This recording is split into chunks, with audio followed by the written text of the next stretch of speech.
As you know, there are four forces that act on an airplane. Today we'll be learning about lift and how it affects flight. Lift results from the difference in air pressures along the wing. The amount of lift is very sensitive to the speed of the air traveling over the wing.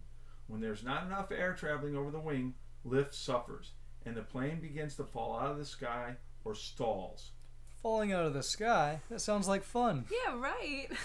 We do have to practice stalling, though. First, we should check our setup. We need to make sure our airport is Laui. Our final approach is 3 nautical miles. Our aircraft is the Cessna 172P. Time is 8, and weather is clear. Now press P to pause and A to bring up the chase view.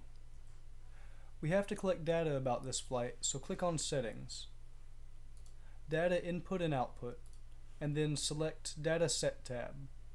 Click on the last 2 checkboxes next to Speeds, line 3. Then click X to return to plane view. In order for us to see the lift vectors, select Special, and then Show Flight Model. The green lines are lift vectors. We have to make sure we have the standard payload of 298 pounds. At the top of the menu, select Aircraft, Weight and Fuel, and check to make sure the payload weight reads 298. Click X to return to plane view, and circle around the plane by pressing Q. Look at the lift vectors around the prop.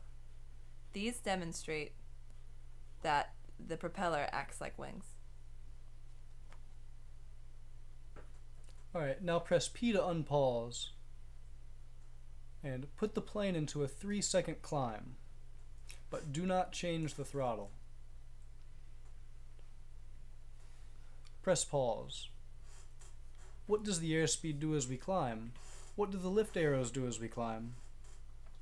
Now unpause and continue climbing until the lift arrows nearly disappear. Pause. What is the airspeed now? Is there much lift occurring on the wing? Continue the simulation. What happens to the plane? Press P. The plane goes into a stall because the lift vectors keep decreasing until it no longer supports the weight vector of the airplane and the plane stops flying. Press P again. Okay, now we level the wings and point the nose down. Once our airspeed approaches 80 knots, we'll pull the nose up slightly. Watch the vectors. Do the lift vectors increase as the airspeed increases? Do the lift vectors increase when the airspeed increases and the nose is pointed up? Now fly, stall, and recover several times and watch the lift vectors throughout. The handout has additional information on angle of attack and angle of incidence, as well as theories on lift.